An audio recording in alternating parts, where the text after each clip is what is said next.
Hello everyone, welcome और welcome back to my channel. कैसे हो आप सब? आई होप कि आप सभी अच्छे होंगे और अपने एग्ज़ाम से प्रिपरेशन भी कर रहे होंगे। हमने कल स्टार्ट किया था लीनियर अलजेब्रा का chapter number 2 basis and dimension, जिसमें 2.1 का कंसेप्ट मैंने आपको सारा समझा दिया है। इसके एग्जाम्पल करके देख लेना, आसान है एग्जाम्पल, इसलिए मैंने नहीं करवाए। कोई एग्जाम्पल ना हो तो मुझे बता देना। इस मैथ में मोस्टली जो है एग्जाम्पल्स और थ्योरम्स ही इम्पोर्टेंट है। आप देख सकते हो अक्सर ऐसे क्वेश्चन इतने नहीं आए हुए, इसमें देखो कोई भी क्वेश्चन नहीं आया हुआ। जो एक्सरसाइज के क्वेश्चन इंपॉर्टेंट होंगे वो मैं आपको खुद करवाऊंगी, ठीक है। अदरवाइज जो थ्योरम्स और जो एग्जांपल्स बहुत बार रिपीट हुए हैं वो ज़रूर करना, क्योंकि इसमें मोस्ट प्रोबेबली चांस है वही आने के, ठीक है। तो एक्सरसाइज का भी छोड़ दो, जो इम्पोर्टेंट होंगे क्वेश्चन मैं आपको बता दूंगी। देखो आज पढ़ते हैं हम 2.2 का कंसेप्ट। आसान है, छोटा है, इसी वीडियो में कवर हो जाएगा। देखो क्या है स्पैनिंग सेट्स। स्पैनिंग सेट पढ़ेंगे हम। And this section we will study how each finite set of vectors in vector space generate a span और सब स्पेस। डेफिनेशन क्या है स्पैनिंग सेट की? Let S which is a set of v1 v2 up to vn be a set of vectors in vector space v over f. The vector space v is spanned by s or the set s spans v if every vector in v is a linear combination of the vector in s. क्या कह रहे हैं? Spanning का मतलब या फिर span का मतलब क्या है? आपने एस कोई भी एक सेट ले लिया जिसमें क्या एलिमेंट्स हैं v1 से लेके vn तक। ये क्या है? वेक्टर्स का सेट है vector space v over f में। द वेक्टर स्पेस v, अब ये जो वेक्टर स्पेस v है इसको कहेंगे हम कि ये s के s से स्पैन्ड है, या फिर s को कहेंगे कि s v को स्पैन करता है। कब? जब v का हर एक वेक्टर लीनियर कॉम्बिनेशन बनाए किसके अंदर? s के अंदर। दोबारा से रिपीट कर रही हूँ, v आपका एक सेट है, s आपका एक सेट है v1 v2 up to vn over the vector space v over f। तो v को हम कहेंगे कि v s के s से स्पैन्ड है, या फिर आप ऐसे भी कह सकते हो कि s क्या है? स्पैन कर रहा है v को। कब करेगा s v को स्पैन? जब v का हर एक एलिमेंट लीनियर कॉम्बिनेशन बनाएगा किसके अंदर? s के अंदर, ठीक है। देखो रिमार्क पढ़ते हैं और क्लियर हो जाएगा, भी आगे आगे और क्लियर हो जाएगा। If W is a subspace of vector space VF का हमने एक सब स्पेस मान लिया, that is W, then we say that the vectors v1 v2 up to vn span v, or this or that the set v1 v2 up to vn is spanning set। देखो दो दो चीज़ कह सकते हो आप। यहाँ पे लिखा है ना कि v s से स्पैंड है, फिर s स्पैन कर रहा है v को, तो यहाँ पे यही लिख रखा है कि v1 v2 up to vn span करता है w को। या फिर आप कह सकते हो कि ये एक स्पैनिंग सेट है। कब? v w के लिए कब? If and only if first जो वी आई है, ये जो वी आई है ये सारे के सारे कहाँ बिलोंग करने चाहिए? डब्ल्यू में। और second, each vector in W is a linear combination of vectors this. W का हर एक एलिमेंट इसका लीनियर कॉम्बिनेशन होना चाहिए, ठीक है। मेन जो डेफिनेशन है ये है लीनियर स्पैन की, इंपॉर्टेंट है। और इसमें मोस्ट इंपॉर्टेंट डेफिनेशन जो आएगी वो आएगी बेसिस की, ओके। देखो हम सब स्पेस के बारे में बट पढ़ लेते हैं, क्योंकि 1.2 में था ना, यहाँ पे सब स्पेस वर्ड यूज़ हुआ है, तो आपको सब स्पेस क्लियर होना चाहिए कि सब स्पेस क्या था। बता देती हूँ मैं आपको एक बारी सब स्पेस की डेफिनेशन। ये देखो, ये थी आपकी सब स्पेस की definition. A non empty subset W of a vector space V over F is said to form a subspace of V if W is also a vector space over F with the same addition and scalar multiplication as for V। आपने एक क्या ले लिया? V vector space V का एक subset ले लिया W, तो हम इस W को कहेंगे कि ये किसका सब स्पेस है? V का। कब कब कहेंगे? जब W भी एक सेम वेक्टर स्पेस हो किस पे? ओवर द फील्ड F, और इसमें एडिशन और मल्टीप्लिकेशन जो स्केलर सेम, जो हम क्या कहते हैं कि वेक्टर स्पेस कब बनता है? जब एडिशन और स्केलर मल्टीप्लिकेशन सेटिस्फाई करे। तो जो सेम इसके लिए एडिशन और स्केलर मल्टीप्लिकेशन थी V के लिए, वही सेम अगर W के लिए हो जाए तो हम कहते हैं कि W क्या है? V का सब स्पेस है, ठीक है। ये इसके सब स्पेस की डेफिनेशन थी, मैंने आपको बता दी, ठीक है। तो यहाँ पे यही था, ये मैंने आपको बता दिया। अब देखो लीनियर स्पैन की डेफिनेशन क्या है। Let S v1 v2 up to vn be a non-empty subset of vector space V over F। क्या ले लिया आपने? S वही सेम नॉन एम्प्टी सबसेट है V over F का।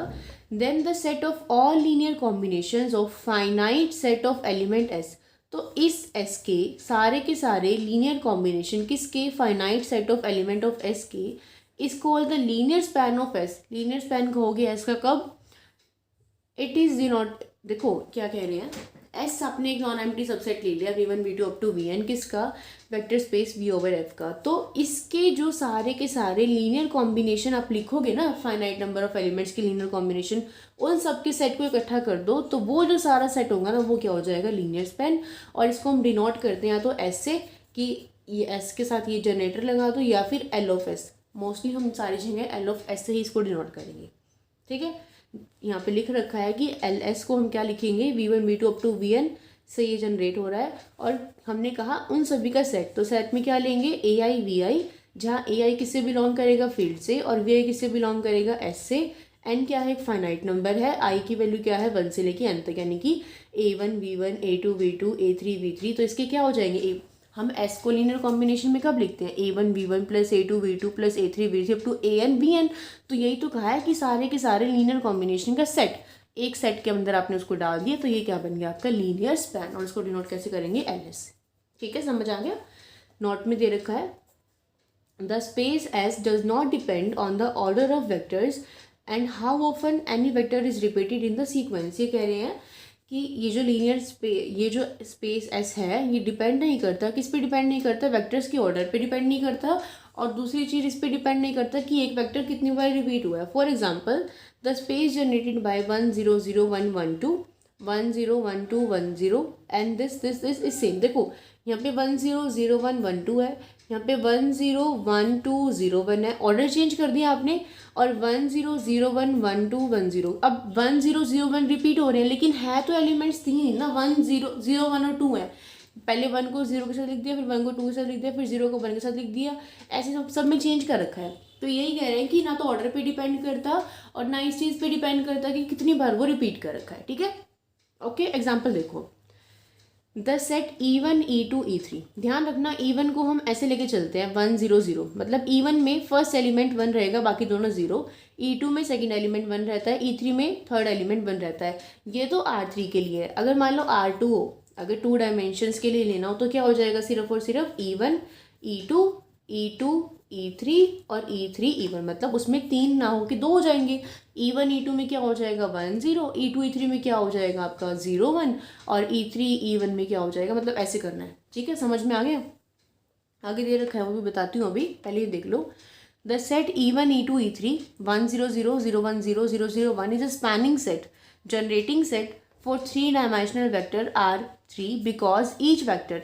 आपने इसमें से जो ये आपका सेट है, वेक्टर स्पेस है R3, इसमें से आपने मान लो XYZ वेक्टर मान लिया, आपने एलिमेंट मान लिया ये XYZ। इसको हम कैसे एक्सप्रेस कर सकते हैं, इनकी लीनियर कॉम्बिनेशन में एक्सप्रेस कर सकते हैं ना, x इंटू ये करो, x into 1 0 0 plus y into 0 1 0 plus z into 0 0 1। तो देखो मल्टीप्लाई करो, क्या बनेगा, x 0 0, यहाँ पे 0 y 0, यहाँ पे 0 0 z, यानी कि x बनेगा, यहाँ से y बनेगा और यहाँ से z बनेगा। तो इसको x इंटू e1 लिख सकते हो, y इंटू e2 लिख सकते हो, और इसको z इंटू e3 लिख सकते हो ना।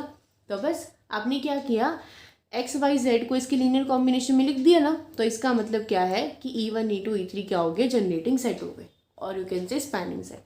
ठीक है, ऐसे ही अगर n के लिए ले लो आप, e1 e2 up to en r raise to the power n ले लो, तो इसको आप ऐसे रिप्रेजेंट कर सकते हो for n dimensional, because each vector this can be expressed as a linear combination of e1 e2 up to an। आपने इसके लिए a1 a2 an तक ले लिए, तो a1 e1 plus a2 e2 plus an en में इसको लिख सकते हो, जहाँ पे e1 क्या होगा 1 0 0 अप टू 0 तक, e2 क्या होगा 0 1 0 0 0, e3 क्या होगा 0 0 0 1। ठीक है, अब देखो ये समझ में आ गया। क्या पढ़ा हमने अब तक, किसके बारे में पढ़ा, लीनियर स्पैन के बारे में पढ़ा। उसके बाद देखो फाइनाइटली जनरेटेड वेक्टर स्पेस। आसान सा है, एक ऐसा वेक्टर स्पेस जो किससे जनरेट होगा, फाइनाइट नंबर ऑफ सबस। देखो a vector space VF is said to be finitely generated vector space if there exist a finite subset S of V। अगर एक फाइनाइट सबसेट एग्जिस्ट करता है और vector space उससे generated है, तो वो वेक्टर स्पेस कैसा हो जाएगा, फाइनाइटली जनरेटेड वेक्टर स्पेस। जैसे कि यहाँ पे दे रखा है if there exists a finite subset S of V such that all the elements of V are generated by elements of S, कि अगर S के सारे एलिमेंट्स से V जनरेटेड है और S एक क्या है, फाइनाइट सेट है, तो इसको हम कैसे लिख देंगे, इस क्या मतलब हो जाएगा इसका कि V जो है वो किसके इक्वल है, LS के इक्वल है। ठीक है, क्या कहा मैंने आपको, डेफिनेशन समझ में आ गई। अगर एक वेक्टर स्पेस किसी भी फाइनाइट नंबर ऑफ सबसेट के एलिमेंट से जनरेट होता है तो वो क्या होता है, फाइनाइटली जनरेटेड वेक्टर स्पेस। और इनफाइनाइटली जनरेटेड क्या हो जाएगा, if a vector space can not be generated by finite number of vectors. और अगर इनफाइनाइट नंबर ऑफ वेक्टर से जनरेट होगा तो वो कैसा हो जाएगा, इनफाइनाइटली जनरेटेड वेक्टर स्पेस। ठीक है, समझ में आ गया। उसके बाद देखो ये थ्योरम है, ये थ्योरम इम्पॉर्टेंट है, इसमें हमें 3 चीज़ प्रूव करनी है। देखिए कैसे,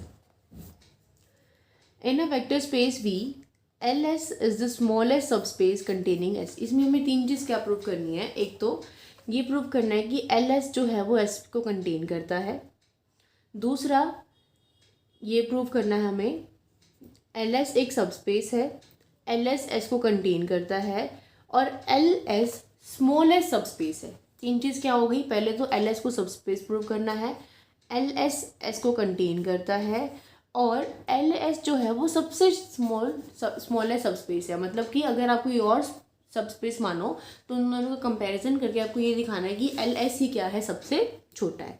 तो सबसे पहले हम क्या प्रूव करेंगे, हम प्रूव करेंगे कि LS S को कंटेन करता है। ठीक है, देखो हमने मान लिया कि S क्या है, एक नॉन एम्प्टी सबसेट है किसका, V का। तो इसको मुझे दिखाना है ना ये किसको कंटेन करता है, S को। हमने क्या दिखाना है कि LS जो है वो कंटेन करता है S को। तो कोई एलिमेंट S का उठा के अगर उसको हम किस में बिलोंग करवा दे, LS में बिलोंग करवा दे, तो उसको कंटेन करेगा ना, तो हम वही करेंगे। हमने क्या किया, S का एलिमेंट उठाया V1। ठीक है, तो क्योंकि S एक नॉन एम्प्टी सबसेट है V इसका, तो V1 है। देखो V1 को आप ऐसे लिख सकते हो ना, V1 को आप V1 के इक्वल लिख सकते हो, और V1 को मैं 1 इंटू V1 लिख सकती हूँ। और अगर मैं साथ में 0 0 0 ऐड कर दूँ तो क्या कोई फ़र्क पड़ेगा, नहीं ना। तो मैंने V1 को 1 इंटू V1 लिखा और साथ में 0 into V2 plus 0 into V3 plus up to 0 into Vn इस फॉर्म में लिख दिया।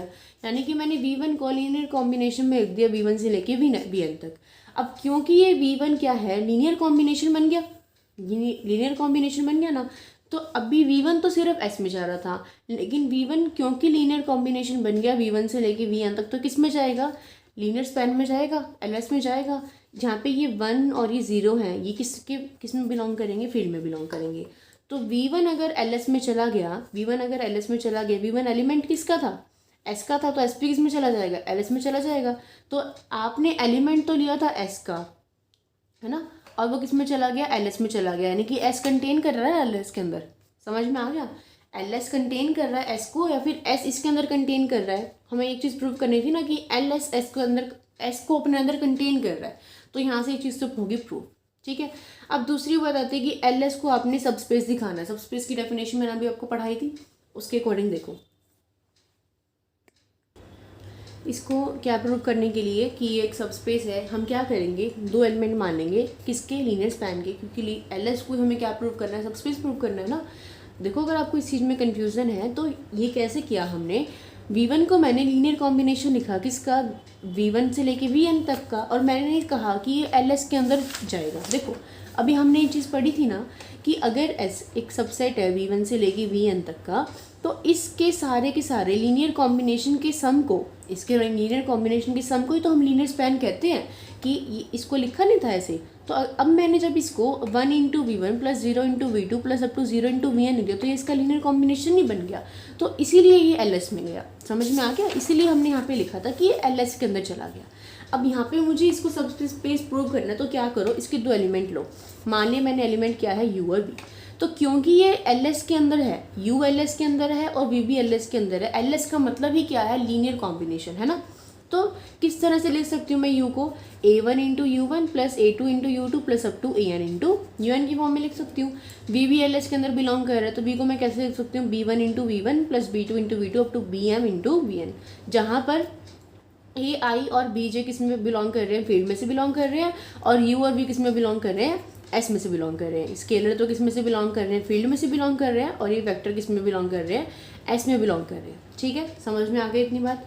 उसके बाद देखो, अगर आप ए यू प्लस बी वी करते हो, ए यू प्लस बी वी करते हो, तो देखो ए यू अब प्लस बी वी निकाल रहे हो आप, तो ए तो एज चीज रखो, यू की वैल्यू क्या है, a one u one plus a two u two plus up to a n u one तक है, प्लस बी इंटू वी की वैल्यू क्या है, b one plus b two up to we n तक है। इनको इकट्ठा करो, a one into you one plus a two into you two plus a three ऐसे, और लास्ट में a n into u n. यहाँ से B one into V one, B two into V two, B up to B into B M into V M. आपने इसको कैसे लिख दिया, तो देखो ये किसका लीनियर कॉम्बिनेशन बन गया, U one you two you N up to V one V two we N का कॉम्बिनेशन नहीं बन गया। देखो something into you one plus something into you two plus something into you one, ये तो you one से लेके you one तक का लीनियर कॉम्बिनेशन बन गया। और यहाँ पर dash into V one plus dash into V two plus dash into V M, तो ये किसका लीनियर कॉम्बिनेशन बन गया, वी एम का। तो क्योंकि आपने अब इन एलिमेंट्स को लीनियर कॉम्बिनेशन का सेट बना दिया, तो ये सारा का सारा किसके अंदर जाएगा, एल एस के अंदर नहीं जाएगा। तो यहाँ से मैं लिख सकती हूँ ना, which being a linear combination of u one you two up to you n, v two up to v m belong to L S. तो देखो ए और बी किसके एलिमेंट थे, फील्ड के, और यू और वी यहाँ से हमारे पास किस में चले गए, एल एस में नहीं चले गए। यहाँ से यू और वी किस में चले गए, क्योंकि आपने यू और वी के लीनियर कॉम्बिनेशन को इस तरह से लिखा, तो यू और वी किस में चले गए, एल एस में चले गए। तो अगर ए फील्ड का एलिमेंट है, यू एल एस का है, तो इनको ऐड कर दो, ए यू प्लस बी वी किसके अंदर चला जाएगा, लीनियर सम के अंदर चला जाएगा, है ना। आपने इसको ऐसे लिखा, ये फील्ड के एलिमेंट है, ये लीनियर कॉम्बिनेशन के एलिमेंट है, तो अगर इन दोनों की मल्टीप्लाई करके ऐड करोगे तो किसके अंदर जाएगा, एल एस के अंदर नहीं जाएगा। तो देखो आपने क्या किया था, माना था कि यू और वी एल एस के अंदर माने थे ना, और आपने क्या शो कर दिया कि ए यू प्लस बी वी किसके अंदर है, एल एस के अंदर, यानी कि इनके लीनियर कॉम्बिनेशन को एल एस के अंदर शो कर दिया। तो इसका मतलब क्या हो गया, इसका सबस्पेस नहीं हो गया। तो यहाँ से देखो क्या दिखाया आपने, ए ये देखो ये लिखा हुआ है, hence L S is a subspace of V containing S. यहाँ से एल एस क्या हो गया, सबस्पेस हो गया वी का, जिसके अंदर क्या कंटेन है, एस कंटेन है। तो एल एस को हमें करना था ना कि L S is a subspace containing S. ठीक है, तो एल एस क्या बन गया, एक सबस्पेस बन गया किसका, वी का, जिसके अंदर कौन कंटेन है, एस कंटेन है। Now we shall now show that L S is the smallest subspace of V containing S. अब मुझे शो करना है कि एल एस जो सबस्पेस हमने बनाया है वो सबसे छोटा है।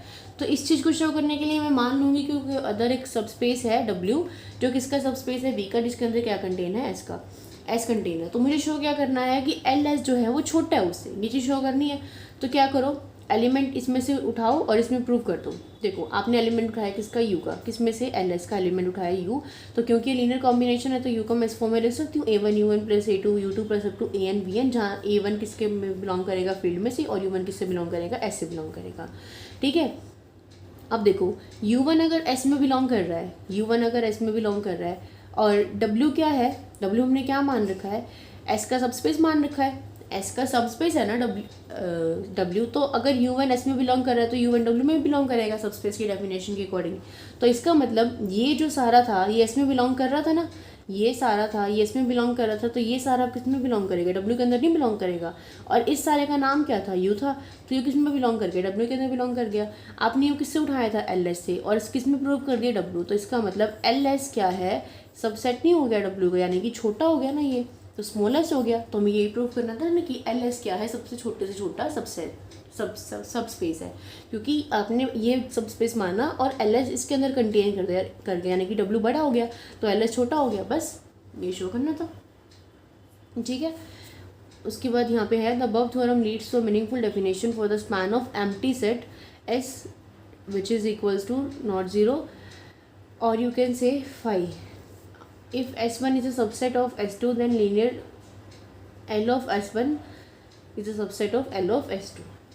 ठीक है, यहाँ पे कॉरोली दे रखी है, इसका यूज़ होगा, क्वेश्चन यूज़ होगा इसका। देखो क्या दे रखी है, prove that LS is equals to S if and only if S is the subspace of V। अगर S V का सबस्पेस है तो LS S के इक्वल होगा, और अगर LS और S इक्वल है तो S V का सबस्पेस होगा। देखो मान लो कि LS और S इक्वल है, तो अब अगर एस और एस इक्वल है, then by the above theorem L S is a subspace of V and so S is a subspace of V. अगर एल एस और एस इक्वल हो गए, यहाँ पे अभी आपने क्या प्रूव किया था, ये जो हमने थ्योरम करी इसके अकॉर्डिंग अगर लीनियर कॉम्बिनेशन LS और जो आपका S सेट है वो दोनों इक्वल हो गए, तो इसका मतलब क्या है कि LS एक V का सबस्पेस है और S भी एक V का सबस्पेस है। अभी हमने देखा था ना कि for a vector space LS is a smallest subspace containing S। मैं कह रही हूँ कि LS S के इक्वल है, तो LS तो था ही V का सबस्पेस, तो S भी V का सबस्पेस हो जाएगा। तो देखो यहाँ पे यही फर्स्ट पार्ट में तो यही शो करना था कि अगर ये दोनों इक्वल है तो शो करो कि S एक सबस्पेस है V का। तो यहाँ से एक चीज़ तो हो गई शो, कुछ करना नहीं पड़ा बाय थ्योरम। लेकिन कन्वर्सली अगर let S be a subspace of V then S is a subspace of V containing S। अगर S एक सबस्पेस है V का तो इसके अंदर क्या कंटेन होगा, S कंटेन होगा। तो but by the above theorem LS is the smallest subspace of V containing S।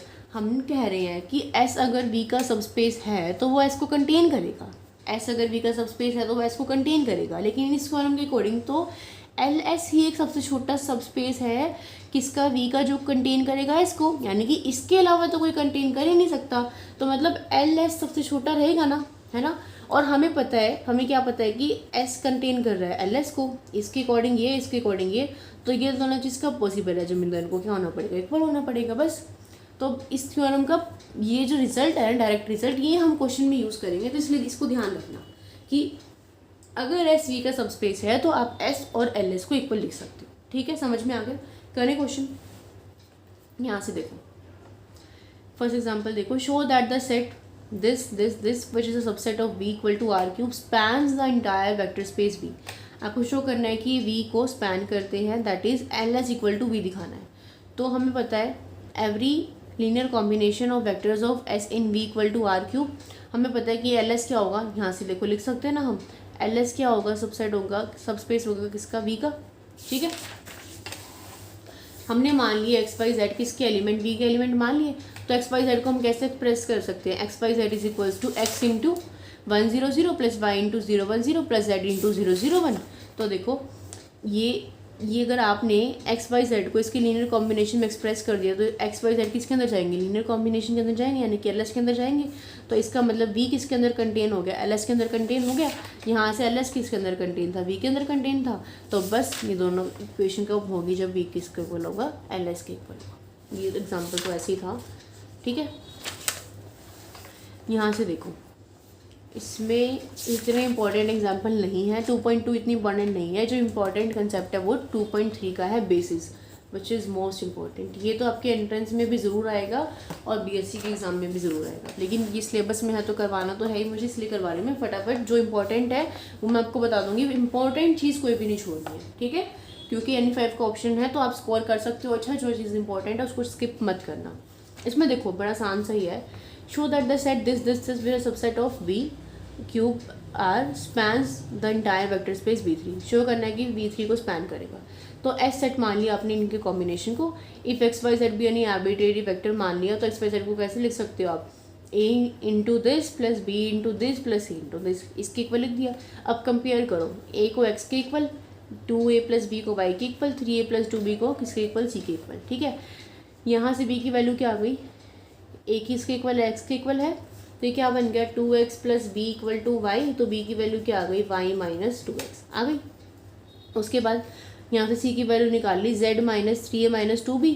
a को x से रिप्लेस कर दो और b को y से रिप्लेस कर दो, मतलब a और b को y की टर्म्स में लिख दो। तो c की वैल्यू ये आ गई। Thus there exist a b c such that any vector x y z belong to V cube can be expressed as a linear combination of vectors this। यानी कि A B C हमारे पास exist करते हैं ना, जिसको आपने किसके linear combination में लिखा, इनके लीनियर कॉम्बिनेशन में लिखा। तो इसका मतलब एक्स वाई जेड किसके अंदर बिलोंग करेंगे, LS के अंदर बिलोंग करेंगे, क्योंकि आपने इसको लीनियर कॉम्बिनेशन के अंदर लिखा है। इस मीन्स किस एक्स वाई जेड किसके एलिमेंट लिए थे आपने, V क्यूब के लिए थे। तो V क्यूब किसका सब स्पेस हो गया, किसका सबसेट हो गया, LS का सबसेट हो गया। और ऑल्सो LS तो किसका सबसेट होगा, V3 का होगा। क्यों, क्योंकि each element of LS that is every linear combination of vector of S is in V cube. S का हर एक लीनियर कॉम्बिनेशन V क्यूब के अंदर तो होगा ही, इसीलिए आपने क्या लिखा कि LS क्या होगा, किसके अंदर कंटेन करेगा, V3 के अंदर कंटेन करेगा। तो इन दोनों को कंपेयर करोगे तो क्या आएगा, V3 इक्वल टू LS, और यू कैन से V3 is generated by S। मतलब ये क्या है, S का जनरेटिंग सेट। कुछ नहीं करना वैसे इन क्वेश्चन में, सिर्फ एक प्रोसेस करना है, A into this plus B into this plus C into this. ठीक है, और बिल्कुल आसान सा है। ये देखो ये वाला क्वेश्चन, इसमें इक्वल नहीं आएगा, इससे समझ में आएगा आपको क्या है। Let B with the vector space of polynomial over R and S equal to this, find linear span of S, that is ये लीनियर स्पैन निकालना है, बताना आपको does this belong to S, करेगा कि नहीं करेगा। ठीक है, एच क्या दे रखा है, ये दे रखा है x into x square plus 1 into x cube minus 1। हमने मान लिया कि ए बी सी क्या है, आर्बिट्रेरी वेक्टर है वी के, जहाँ पे ए बी सी किस में बिलोंग कर रहे हैं, रियल नंबर से बिलोंग कर रहे हैं। Obviously a b c can be express as a linear combination of S as a a into this plus b into this plus c into this. यहाँ से अंदर मल्टीप्लाई कर लो, a x plus b x square plus b plus c x cube minus c. तो आपने इसको power के according लिख लिया, c x cube plus b x square plus a x plus B minus सी। ठीक है, तो एस को आपने कैसे लिख दिया, इसकी टर्म्स में लिख दिया, जहाँ पे ए बी सी किस में बिलोंग कर रहे हैं, आर से बिलोंग कर रहे हैं। अब देखो लेट जो जिसको आपने शो करना है ना कि बिलोंग करेगा नहीं करेगा, उसको लिखो आपने इसको इससे कंपेयर करा कि 3x square plus 2x is equals to this, तो पावर कंपेयर करो। जब आपने पावर कंपेयर करी तो देखो यहाँ से एक के साथ कौन है x, यहाँ एक x ए का काम कौन कर रहा है 2, तो ए की वैल्यू किसकी इक्वल आ गई, 2 की इक्वल आ गई। यहाँ b माइनस सी किसके इक्वल है, कोई टर्म नहीं है ना कॉन्स्टेंट, तो मतलब b माइनस सी किसके इक्वल हो गया, 0 के इक्वल हो गया। और यहाँ से एक्स क्यूब का कोफिशिएंट कौन है c, और यहाँ से कौन है 3, तो c किसके इक्वल हो गया, 3 के इक्वल हो गया। यहाँ से b किसके इक्वल आ रहा है, c के इक्वल आ रहा है ना, b इक्वल टू c आ रहा है ना, और b क्या आ रहा है 0, b क्या आ रहा है, एक्स स्क्वायर वाली टर्म यहाँ पे तो b है, लेकिन यहाँ पे कोई टर्म तो नहीं है, तो b क्या आ रहा है 0, तो इसके अकॉर्डिंग c भी क्या होना चाहिए 0, लेकिन c तो 3 है, c तो 3 है, तो क्या 0 3 इक्वल हो सकते हैं, नहीं, तो ये पॉसिबल नहीं है ना। तो इसका मतलब आपने जब कोफिशिएंट कंपेयर करें तो जो वैल्यूज़ है वो आ ही नहीं रही, सेम नहीं आ रही, ए बी सी की अलग अलग वैल्यू नहीं आ रही, तो इसका मतलब इसको आप लीनियर कॉम्बिनेशन में एक्सप्रेस नहीं कर सकते इसके, इसीलिए इसके अंदर बिलोंग नहीं करेगा, बस। ठीक है, उसके बाद इसमें भी कुछ नहीं है, देखो and the vector space R cube over R, let U V W आपको दे रखे हैं और टी दे रखा है। ये शो करना है कि यू वी से जनरेट जो होगा वो इक्वल नहीं होगा किसके, डब्ल्यू टी से। हम ये शो करने के लिए कि दोनों इक्वल नहीं होंगे, मान लेते हैं कि x जो है वो इसमें भी बिलोंग करेगा और x जो है वो इसमें भी बिलोंग करेगा। अगर x इसमें बिलोंग कर रहा है तो इसके लिए दो स्केलर एग्जिस्ट करेंगे कि x किसके इक्वल होगा, ए यू प्लस वी वी के, तभी तो इसको लीनियर कॉम्बिनेशन में लिख सकते हैं। और इसके लिए x कैसे एग्जिस्ट करेगा कि इसके लिए दो, मान लो कि सी और डी एग्जिस्ट करेंगे कि x किसके इक्वल होगा, सी डब्ल्यू और डी टी के इक्वल होगा। तो क्योंकि दोनों x की वैल्यू दोनों को इक्वल रख दो। a इंटू क्वेश्चन में देखो आपको u v w और t की वैल्यू दे रखी है, तो आपने क्या किया, u v w t की वैल्यू रख दी, सबकी मल्टीप्लाई करी, ये 3 इक्वेशंस आ गई।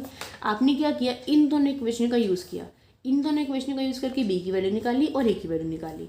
ठीक है, और इसको क्या करा, इस दोनों इक्वेशन से तो वैल्यू निकाली और इस इक्वेशन में पुट करा, तो लेफ्ट हैंड साइड थी 2a माइनस 3b, तो a और b की वैल्यू पुट करी, तो लेफ्ट हैंड साइड से पुट करने से राइट हैंड साइड आनी चाहिए थी, लेकिन आपकी ये राइट हैंड साइड नहीं आई। तो अगर राइट हैंड साइड नहीं आई तो लेफ्ट हैंड साइड और राइट हैंड साइड इक्वल नहीं है, तो कॉन्ट्राडिक्शन आ गई। तो ये कॉन्ट्राडिक्शन क्यों आई, ए और बी की वैल्यू ने उसको सेटिस्फाई नहीं किया। वो क्यों नहीं किया, क्योंकि हमने माना था कि एक्स इसमें भी बिलोंग कर रहा है, इसमें भी बिलोंग कर रहा है, तो इक्वल नहीं आया ना। अगर देखो एक्स इसमें बिलोंग कर रहा था किसमें, आपका u और v में, और x इसमें भी बिलोंग कर रहा था किसमें, w और t में। अगर ये लेफ्ट हैंड साइड और राइट हैंड साइड इक्वल हो जाती तो ये दोनों टर्म्स इक्वल नहीं हो जाती, लेकिन ये इक्वल नहीं हुई, तो ये दोनों इक्वल नहीं, बस। ठीक है, इतना ही कर लेना एक्सरसाइज, मर्जी आपकी, मेरे अकॉर्डिंग अगर मानो तो जो इंपॉर्टेंट क्वेश्चन होंगे ना वो कर लेना सिर्फ, क्योंकि इतना टाइम नहीं है आपको सारा सिलेबस करना है। बाकी इसमें थ्योरम और एग्जाम्पल ही इंपॉर्टेंट है। ठीक है, क्वेश्चन बहुत ही रेयर कोई आता है जो इम्पोर्टेंट होता है। काफ़ी लंबा चैप्टर है ये, 2.3 में तो बेसिस रह गया, बाकी बस थ्योरम्स में ही टाइम लग गया। थर्ड चैप्टर तो बिल्कुल आसान सा है, एक ही लेक्चर में हो जाएगा, एक ही वीडियो में हो जाएगा, छोटा सा चैप्टर है बिल्कुल। 3 क्वेश्चन है एक्सरसाइज के और 3 ही एग्जाम्पल है। ठीक है, तो ये कर लेना साथ साथ, बस इसी चैप्टर में टाइम लगेगा एक बारी, फिर आगे वाले किसी चैप्टर में टाइम नहीं लगेगा। ठीक है, तो आई थिंक आपको समझ में आ गया होगा, बड़ा आसान था, कुछ ना समझ में आने वाली बात नहीं थी, फिर भी पढ़ लेना, पूछ लेना, कुछ ना समझ में आया हो तो। और अगर समझ में आ गया हो तो प्लीज़ वीडियो को लाइक कर देना, सभी फ्रेंड्स के साथ शेयर कर देना, और चैनल पर अगर आप नए हो तो चैनल को सब्सक्राइब करके नोटिफिकेशन बेल को ऑल पे क्लिक कर देना। मिलेंगे नेक्स्ट वीडियो में, तब तक के लिए बाय बाय, पढ़ते रहिए, all the very best for your exam and for your future too, क्योंकि आप सभी कुछ ना कुछ तैयारी कर रहे होंगे किसी भी ना किसी चीज़ की, तो अच्छे से मन लगा के पढ़ना। ठीक है, बाय बाय, टेक केयर।